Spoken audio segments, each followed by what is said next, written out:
Well, I came to work, Aaron, yesterday thinking that we were going to be in the mode of turning Bakken wells back on with oil price tipping over $40 a barrel on Friday.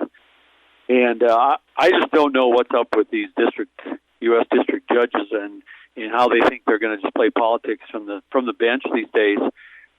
This pipeline has been operating safely for over 3 years.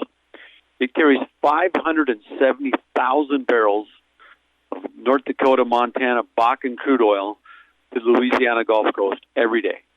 And he essentially says, oh, by the way, it's got to be shut down by August 5th, which, if you know anything about pipelines, it takes you a long time to fill them, and it takes you a long time, obviously, to empty them. And he says the word empty in his court ruling.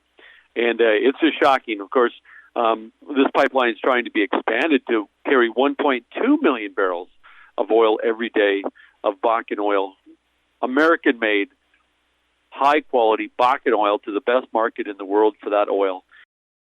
You said you were reading the judge's order on the Dakota Access Pipeline. What was the most shocking or what stood out to you from this judge's order?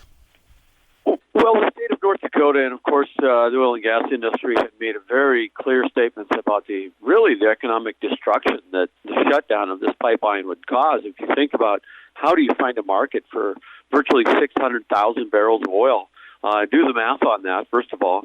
And and the state put in very clear impacts to jobs, significant impacts to state revenue, state budgets. This pipeline has added over $300 million of state revenues just because we get a better price for our Bakken barrel, getting it to a better market with a more efficient, effective, safe, reliable transportation mode.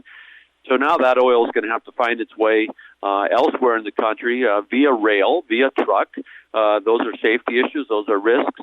But this judge just acknowledged these costs and says we cannot put any of them ahead of NEPA.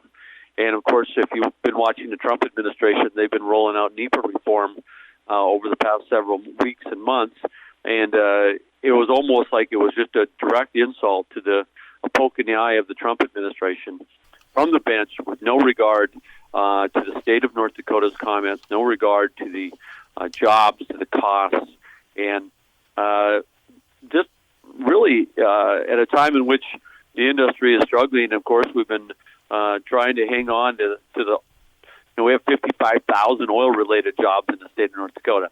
That's a pretty big deal for a state with 700,000 people. So it's a big deal. It's a big deal back here in Montana as well. I mean, even though we don't benefit from it as much as our friends in North Dakota, it still drives revenue and drives jobs, and a whole lot of folks that do work even in North Dakota that are based out of Montana, and just a huge economic hit while our country is in the middle of an economic crisis. Well, and exactly right. It's doing exactly the opposite of what the CARES Act was intended to do, put people back to work, get this economy going. Very, very pointed, timely, political decision by this, obviously, this extremely, biased judge.